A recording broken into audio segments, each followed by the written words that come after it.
Hello friends, welcome to my channel study for you. So guys, जैसा कि आज जो आपका आरपीएफ कांस्टेबल का 6 मार्च के थर्ड शिफ्ट का एग्ज़ाम हो गया है दोस्तों, जिसका जो है मैं आपको बिल्कुल 100% एक्यूरेट आंसर के साथ जो है इस वीडियो में बताऊँगा। तो देख लेते हैं कि किस प्रकार के जो है आज आपके 6 मार्च के थर्ड शिफ्ट के एग्ज़ाम में जो है प्रश्न पूछे गए हैं। उससे पहले एक बात और दोस्तों, कि जिन्होंने भी अगर चैनल को सब्सक्राइब नहीं किया है तो आरपीएफ कांस्टेबल एग्ज़ाम से रिलेटेड पर्पल की अपडेट के लिए जो है चैनल को सब्सक्राइब ज़रूर कर दीजिएगा। और बगल में ही आपको एक बेल आइकन यानी घंटे का निशान भी दिख रहा होगा, तो आप उसे भी जो है ज़रूर प्रेस कर दीजिएगा। तो चलिए वीडियो को स्टार्ट करते हैं। तो आपका पहला क्वेश्चन आया था कि अमजद अली खान का संबंध किस वाद्य यंत्र से है। तो देखिए, अमजद अली खान की बात कर ले तो ये जो आपके सरोद वाद्य यंत्र से संबंधित है, तो सरोद आपका करेक्ट आंसर होगा। नेक्स्ट क्वेश्चन आपका यहाँ पर आया था कि इनमें से कौन जो है तबला वादक नहीं है, जहाँ पे ऑप्शन में आपका अल्लाह रखा खां, सेकंड ऑप्शन आपका पंडित किशन महाराज दिया गया था, और थर्ड ऑप्शन आपका जाकिर हुसैन दिया गया था, और चौथा जो ऑप्शन है ना ये आपका हरिप्रसाद चौरसिया दिया गया था। तो देखिए, मैं आपको बता दूं कि ये जो आपके हरिप्रसाद चौरसिया का जो संबंध है ना, ये आपके बांसुरी वाद्य यंत्र से है, ना कि आपका तबला वाद्य यंत्र से है, इसलिए आपका हरिप्रसाद चौरसिया आपका करेक्ट आंसर होगा। और आप अब ये बताइए कि यह दोनों प्रश्न जो है आपके सेकंड शिफ्ट में पूछे गए थे या फिर नहीं। बहुत सारे बच्चे ये कमेंट्स करते हैं कि सर प्रश्न रिपीट हो रहा है या फिर नहीं। आप खुद ही देख सकते हैं कि अभी दोनों क्वेश्चन ही मैंने आपको बताया है, और दोनों ही जो क्वेश्चन है ना ये आपके सेकंड शिफ्ट में ही जो वो पूछे गए थे। नेक्स्ट क्वेश्चन आपका बता था कि किस विटामिन की कमी के कारण बेरी-बेरी रोग जो ये होता है। तो देखिए, विटामिन B1 की कमी के कारण जो है ना ये आपका बेरी-बेरी रोग जो वो होता है, और विटामिन B1 का जो रासायनिक नाम होता है ना ये आपका थायमीन होता है। तो विटामिन B1 आपका करेक्ट आंसर होगा। इसके अलावा अगर अन्य विटामिन की अगर मैं बात कर लूँ तो देखिए, विटामिन A की कमी से जो है ना ये आपका रतौंधी रोग होता है, और विटामिन A का जो रासायनिक नाम है ना ये आपका रेटिनॉल होता है। विटामिन B1 तो आपको मैंने बता दिया है। विटामिन अगर C की बात कर ले तो देखिए, विटामिन C की कमी से जो है ना ये आपका स्कर्वी रोग होता है, और इसका जो आपका रासायनिक नाम है ये आपका स्कॉर्बिक एसिड होता है। विटामिन D की कमी से जो है ना ये आपका रिकेट्स, बच्चों में रिकेट्स रोग होता है, और विटामिन D का जो रासायनिक नाम है ना ये आपका कैल्सीफेरोल होता है। विटामिन E की कमी से जो आपका जनन शक्ति जो है ये कम होता है, और इसका जो रासायनिक नाम है ना ये आपका टेकोफेरोल है। विटामिन K की कमी से जो है ना ये आपका रक्त का धक्का जो वो नहीं बन पाता है, और विटामिन K का जो रासायनिक नाम है ना ये आपका फिलोक्यूनोन है। तो ये सारे फैक्ट जो आपको ध्यान में रखना है, और आप कमेंट करके जवाब दीजिएगा कि विटामिन B3 की कमी से जो है ना ये कौन सा रोग होता है, क्योंकि ये प्रश्न जो आपका एग्जाम में पूछा जाता है, इसलिए आप कमेंट करके जरूर बताइएगा। और विटामिन B3 का रासायनिक नाम भी जो है आप कमेंट करके जरूर बताइएगा। नेक्स्ट क्वेश्चन आपका यहाँ पर था कि 8 अगस्त 1942 को भारत छोड़ो आंदोलन में महात्मा गांधी जी के द्वारा जो है कौन सा नारा जो ये आपका दिया गया था। तो देखिए, मैं आपको बता दूं कि ये जो आपका भारत छोड़ो आंदोलन है ये आपका 8 अगस्त 1942 को हुआ था, और इसी आंदोलन में महात्मा गांधी जी के द्वारा जो है ये आपका करो या मरो का नारा जो वो दिया गया था। तो करो या मरो आपका करेक्ट आंसर होगा। नेक्स्ट क्वेश्चन आपका यहाँ पर आया था कि right to privacy is included in which article of the fundamental right, यानी निजता का अधिकार, मौलिक अधिकार के जो है किस अनुच्छेद में जो ये आपका वर्णित है। तो देखिए, निजता का जो अधिकार है ना ये आपका अनुच्छेद 21 में जो ये आपका वर्णित है, और अनुच्छेद 21 के तहत ही जो है जीवन और व्यक्तिगत स्वतंत्रता का अधिकार की गारंटी जो है ना ये आपका दिया गया है। तो अनुच्छेद 21 आपका करेक्ट आंसर होगा। नेक्स्ट आपका यहाँ पर था कि इन विच 5 year plan was inclusive development, यानी समावेशी विकास जो है ये आपके किस पंचवर्षीय योजना का जो है ये आपका मुख्य उद्देश्य रहा था। तो देखिए, समावेशी विकास जो है ना ये आपका 11वीं पंचवर्षीय योजना का जो है ये आपका उद्देश्य रहा था, और 11वीं पंचवर्षीय योजना का अवधि कब से कब तक रहा था। तो ये आपका 2007 से लेकर जो है 2012 तक रहा था। तो 11वीं पंचवर्षीय योजना आपका यहाँ पे करेक्ट आंसर होगा। और मैं आपको बता दूं कि एसएससी जीडी में भी जो है आपका लगातार जो है आपका पंचवर्षीय योजना से पूछा जा रहा था प्रश्न, और आपका जो है आरपीएफ कांस्टेबल के एग्जाम में भी जो है आपके पंचवर्षीय योजना से आपके लगातार प्रश्न जो वो बन रहे हैं। नेक्स्ट आपका क्वेश्चन यहाँ पर आया था कि वर्ष 2000 में आपके किसानों को आत्मनिर्भर बनाने के लिए जो है इनमें से क्या जो वो शुरू किया गया था। तो देखिए, मैं आपको बता दूं कि जुलाई 2000 में भारतीय कृषि को अधिक आत्मनिर्भर बनाने के लिए जो है ये आपका राष्ट्रीय कृषि नीति की घोषणा जो वो किया गया था, और इस नीति का जो उद्देश्य है ना ये किसानों को अपनी फसल उगाने में मदद करना और कृषि निर्यात को जो ये आपका बढ़ाना था। तो तो राष्ट्रीय कृषि नीति आपका करेक्ट आंसर होगा। नेक्स्ट आपका यहाँ पर क्वेश्चन आया था कि 2011 की जनगणना के अनुसार अनुसूचित जनजाति यानी शेड्यूल्ड ट्राइब्स की जो कुल जनसंख्या है ना, ये कितना रहा था। तो देखिए 2011 की जनगणना के अनुसार अनुसूचित जनजाति का जो कुल जनसंख्या है ना, ये आपका 10,42,81,034 रहा था। तो 10 करोड़ आपका यहाँ पे करेक्ट आंसर होगा। वहीं जब आपसे प्रतिशत में पूछा जाना, तो देखिए देश के कुल आबादी का जो है अनुसूचित जनजाति का जो प्रतिशत है, ये आपका 8.6% रहा था। तो ये पॉइंट भी आप ध्यान में रखिएगा। तो ये तो हो गया आपका अनुसूचित जनजाति के बारे में। अगर आपसे शेड्यूल्ड कास्ट यानी अनुसूचित जाति के बारे में पूछा जाए, तो देखिए अनुसूचित जाति का जो कुल आबादी है ना, ये आपका 20 लाख जो है वो रहा था, और ये देश की कुल आबादी का जो है ये आपका 16.6% रहा था। तो ये फैक्ट भी आपको ध्यान में रखना है। नेक्स्ट क्वेश्चन आपका यहाँ रहा था कि what is the acceleration of the object at maximum height, यानी अधिकतम ऊंचाई पर वस्तु का जो त्वरण है ना, ये कितना होता है।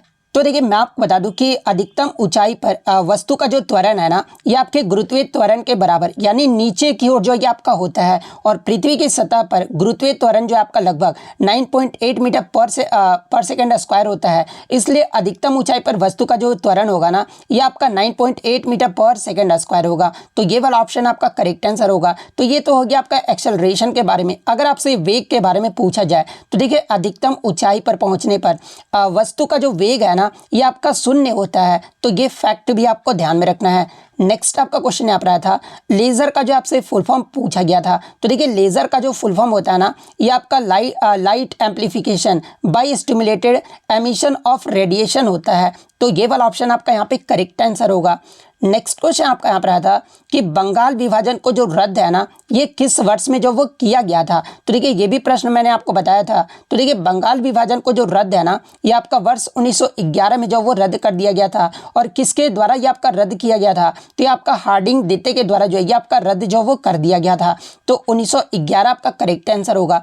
इसके अलावा बात कर ले बंगाल विभाजन की घोषणा, ये जो है किसके द्वारा किया गया था। तो देखिए बंगाल विभाजन की जो घोषणा है ना, ये आपके 20 जुलाई 1905 को जो है ये आपके कर्जन के द्वारा किया गया था। और इसे जो लागू है ना, ये आपका 16 अक्टूबर 1905 को जो ये आपका कर्जन के द्वारा जो है ये आपका लागू किया गया था। तो ये फैक्ट भी आपको ध्यान में रखना है। नेक्स्ट आपका क्वेश्चन यहाँ पर आता है कि वैदिक काल में मुद्रा के जगह जो है ना व्यापार में क्या प्रयोग किया जाता था। तो देखिए मैं आपको बता दूं कि वैदिक काल में मवेशी विशेष रूप से जो है गायों को मुख्य रूप से जो है मुद्रा के बजाय व्यापार में विनिमय के माध्यम के रूप में जो है वो उपयोग जो वो करते थे। तो ये वाला ऑप्शन आपका यहाँ पे करेक्ट आंसर होगा। नेक्स्ट आपका क्वेश्चन यहाँ पर आया था कि टैक्स का जो आपका मिलान करना था, तो बच्चे द्वारा एक ही मुझे मिल पाया है जो कि आपका हिरण्य टैक्स जो वो दिया गया था। तो देखिए ये जो आपका हिरण्य टैक्स है ना, ये आपका मौर्य काल में जो लिया जाने वाला एक कर था, जो कि आपका ये जो संभवतः था ना, ये नगद में दिया जाने वाला जो वो कर था। तो हिरण्य कर में जो भी मौर्य काल जो वो सही से मैच किए होंगे, तो उनका जो यहाँ पे करेक्ट आंसर होगा। नेक्स्ट आपका क्वेश्चन यहाँ पर आया था कि लखनऊ में 1857 के विद्रोह का जो नेतृत्व है ना, ये किसने किया था। तो देखिए 1857 के विद्रोह में लखनऊ से जो नेतृत्व है ना, ये बेगम हजरत महल ने जो वो किया था। तो बेगम हजरत महल आपका करेक्ट आंसर होगा। नेक्स्ट आपका क्वेश्चन यहाँ पर आया था कि आयुष्मान भारत प्रधानमंत्री जन आरोग्य योजना के तहत कितने साल या फिर उससे ज़्यादा उम्र के सभी लोग को जो है आयुष्मान कार्ड के लिए जो वो पात्र होंगे। तो देखिए मैं आपको बता दूं कि आयुष्मान कार्ड के लिए जो है ना, ये 70 वर्ष से अधिक व्यक्ति जो है ना वो पात्र होंगे। तो 70 वर्ष आपका करेक्ट आंसर होगा।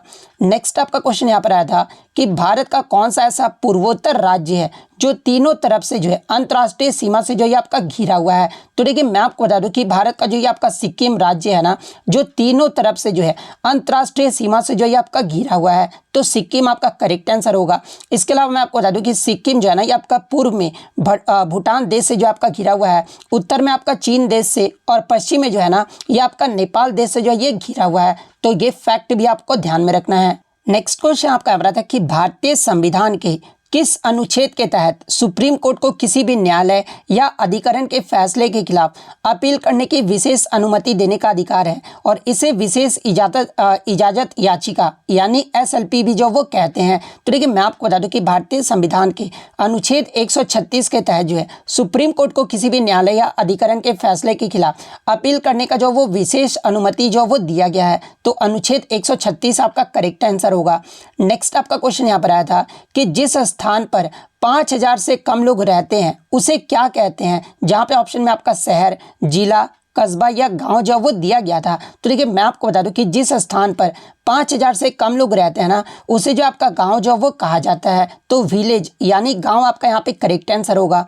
नेक्स्ट क्वेश्चन आपका यहाँ पर आया था कि भारतीय संविधान की प्रस्तावना में 42वें संविधान संशोधन के जरिए जो है कौन से शब्द जो ये आपके जोड़े गए थे। हालांकि शब्द पूछा गया था और पूछा गया था कि किस संविधान संशोधन के जरिए जो ये इसे जो वो जोड़ा गया था। तो देखिए मैं आपको बता दूं कि भारतीय संविधान की प्रस्तावना में 42वें संविधान संशोधन के जरिए जो है आपके 3 शब्द जो वो जोड़े गए थे और वो 3 शब्द कौन कौन से थे। तो पहला आपका सोशलिस्ट, सेक्युलर एंड इंटीग्रिटी जो शब्द है ना ये आपका जोड़ा गया था। यानी अगर हिंदी में बात कर ले तो देखिए समाजवादी, धर्मनिरपेक्ष और अखंडता ये 3 शब्द जो है ना आपके जोड़े गए थे। तो ये वाला ऑप्शन आपका यहाँ पे करेक्ट आंसर होगा। नेक्स्ट आपका क्वेश्चन यहाँ पर आया था कि निम्नलिखित में से कौन सा केंद्र शासित प्रदेश जो है 1966 के पंजाब पुनर्गठन अधिनियम के तहत जो ये आपका बना था। तो देखिए मैं आपको बता दूं कि ये जो आपका चंडीगढ़ है ना जो कि आपका 1966 के पंजाब पुनर्गठन अधिनियम के तहत जो ये आपका बना था। तो चंडीगढ़ आपका करेक्ट आंसर होगा। तो ये तो हो गया आपका केंद्र शासित प्रदेश के बारे में।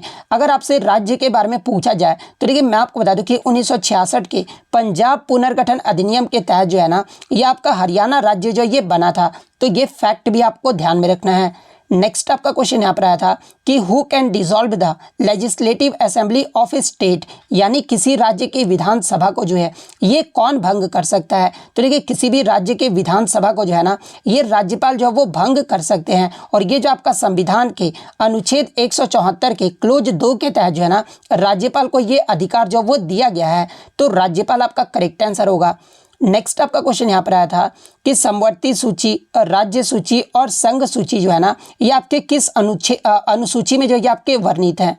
तो देखिए समवर्ती सूची, राज्य सूची और संघ सूची ये तीनों ही जो है ना आपके 7वीं अनुसूची में जो ये आपके वर्णित है। तो 7वीं अनुसूची आपका करेक्ट आंसर होगा।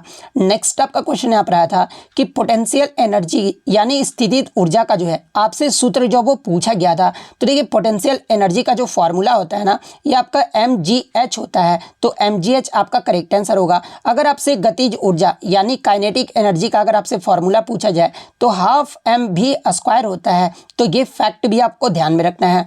नेक्स्ट आपका क्वेश्चन यहाँ पर आया था कि पश्चिमी घाट पर वर्षा जो है ना ये कौन से मानसून से होता है। तो देखिए ये जो आपका दक्षिणी पश्चिमी मानसून से जो है ये आपका बारिश होता है और ये जो आपका मानसून है ना ये आपके जुलाई से सितंबर के बीच आता है। तो दक्षिणी पश्चिमी मानसून आपका करेक्ट आंसर होगा। नेक्स्ट आपका क्वेश्चन यहाँ पर आया था कि 1991 में LPG सुधारों के बाद भारत में नकारात्मक प्रभाव जो है ये आपका किस पर जो वो देखने को मिला था। तो देखिए मैं आपको बता दूं कि 1991 में LPG सुधारों के बाद जो है आर्थिक असमानता, इसके अलावा पर्यावरण क्षति और स्वास्थ्य क्षेत्र में जो है ये आपका गिरावट जैसे नकारात्मक प्रभाव जो है वो देखने को मिले थे। तो इनमें से आपका जो भी ऑप्शन में दिया गया होगा वो आपका यहाँ पे करेक्ट आंसर होगा। नेक्स्ट आपका क्वेश्चन यहाँ पर आया था कि 2024 के पेरिस ओलंपिक में पहले स्थान पे जो है ना ये कौन सा देश रहा था। तो देखिए 2024 के पेरिस ओलंपिक में पहले स्थान पे जो है ना ये आपका संयुक्त राज्य अमेरिका रहा था। संयुक्त राज्य अमेरिका के द्वारा जो है आपके टोटल 126 पदक जो वो जीते गए थे, जिसमें 40 गोल्ड, 44 सिल्वर और 42 जो था ये आपका ब्रॉन्ज मेडल था।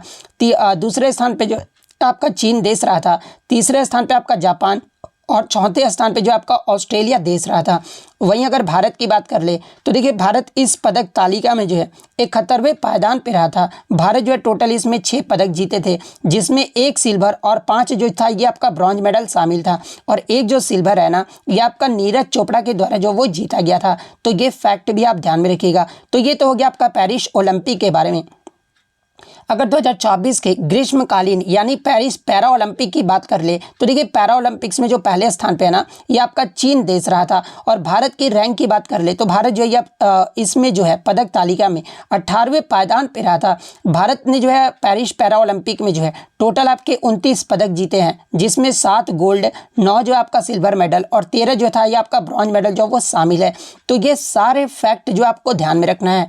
नेक्स्ट आपका क्वेश्चन यहाँ पर आया था कि हिमाचल प्रदेश और लद्दाख को जो है ये आपका कौन सा दर्रा जो ये आपका जोड़ता है। तो देखिए मैं आपको बता दूं कि बारालाचा दर्रा जो है ना ये आपके हिमाचल प्रदेश के लाहौल जिले को लद्दाख के लेह जिले से जो ये आपका जोड़ता है। और ये जो आपका जास्कर श्रेणी में स्थित एक ऊंचा पर्वतीय दर्रा भी है।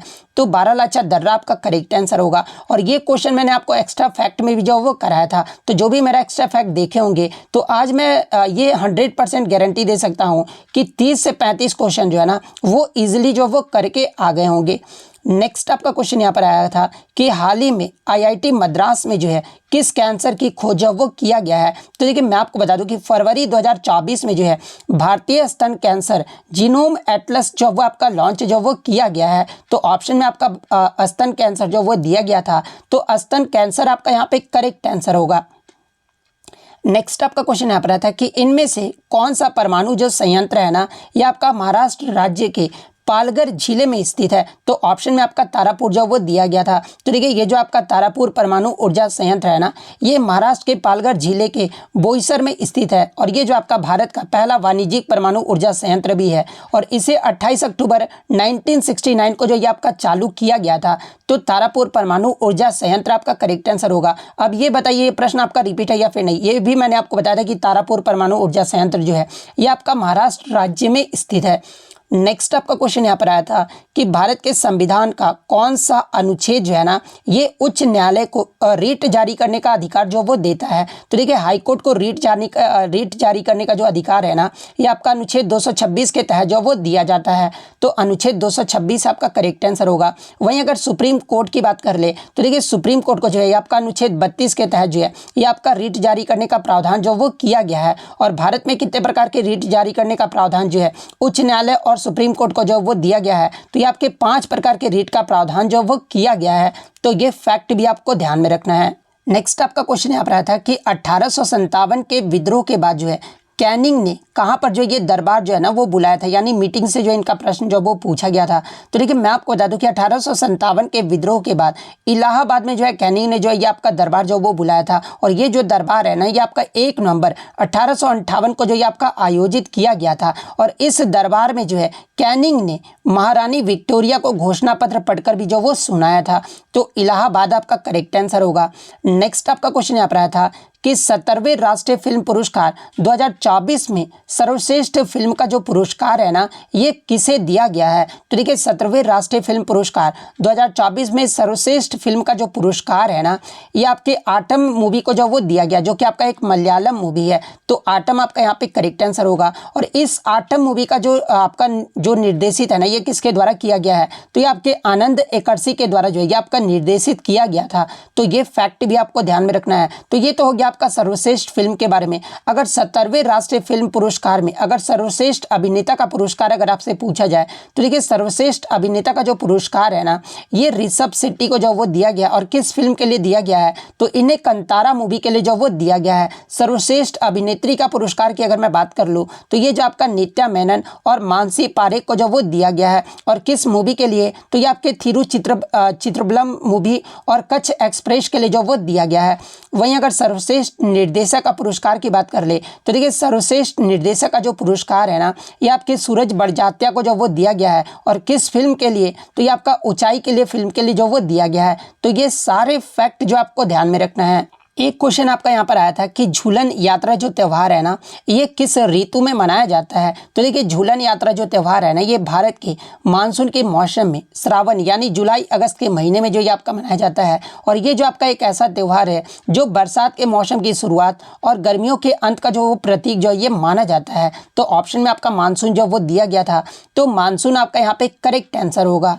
एक क्वेश्चन जो आपका यहाँ पर लॉरियस अवार्ड से आया था, 2024 के लॉरियस अवार्ड से आया था। तो देखिए एग्जैक्ट क्वेश्चन तो मुझे नहीं मिल पाया है, लेकिन अगर आपसे पूछा गया होगा कि 2024 का आपका जो world sportsman of the year का जो अवार्ड है ना, ये किसे मिला है, तो देखिए 2024 के Laureus world sportsman of the year जो है ना, ये नोवाक जोकोविच को जो वो दिया गया है। जब आपसे पूछा गया होगा कि Laureus world sports women of the year का जो अवार्ड है ये किसे मिला है, तो ये आपके एताना बोनमाटी को जो वो दिया गया है। अगर आपसे पूछा गया होगा कि आपका जो है कमबैक ऑफ द ईयर का अवार्ड ये जो है किसे मिला है, तो देखिए लॉरियस 2024 में कमबैक ऑफ द ईयर का जो अवार्ड है ना, ये सिमोन बाइल्स को जो वो दिया गया है। वहीं अगर बात कर ले breakthrough of the year का जो अवार्ड है ये किसे दिया गया है, तो ये आपके जूड बेलिंगम को जो ये आपका दिया गया है। इसके अलावा अगर महिला फुटबॉल टीम को लॉरियस टीम का अवार्ड ये जो है किसे मिला है, तो ये आपके स्पेन देश को जो वो आपका दिया गया है। वहीं अगर बात कर ले action sports person of the year का जो अवार्ड है ये किसे दिया गया है, तो ये आपके अरीसा ट्रू को जो ये आपका दिया गया है। वहीं अगर बात कर ले आपके जो है विकलांगता पुरस्कार के साथ वर्ष का सर्वश्रेष्ठ खिलाड़ी का जो अवार्ड है ये किसे मिला है, तो ये आपके डीडे डी ग्रूट को जो वो दिया गया है। वहीं 2024 का Laureus sport for good award जो है ना, ये आपके फडासियोन राफा नडाल को जो ये आपका दिया गया है। और ये जो आपका 2024 का जो आपका लॉरियस अवार्ड समारोह का जो आयोजन है ना, ये आपके स्पेन के मैड्रिड में जब वो किया गया था। और ये जो अवार्ड है पिछले साल के बेहतरीन प्रदर्शन के लिए जो है ये आपका जो वो दिया जाता है। तो इनमें से आपका जो भी प्रश्न पूछा गया होगा आप यहाँ पे मिला लो, या फिर आगे की शिफ्टों में आपसे ये प्रश्न जो वो बन सकता है। तो इतने क्वेश्चन जो है आज मुझे बच्चों के द्वारा मिले हैं जो कि आपके 100% रियल और ऑथेंटिक है। तो अगर वीडियो अच्छी लगी तो वीडियो को जो है लाइक ज़रूर कर दीजिएगा, और इसी तरह रियल एनालिसिस पाने के लिए जो है चैनल को सब्सक्राइब ज़रूर कर दीजिएगा। तो मिलते हैं नेक्स्ट वीडियो में, तब तक thank you, all the best.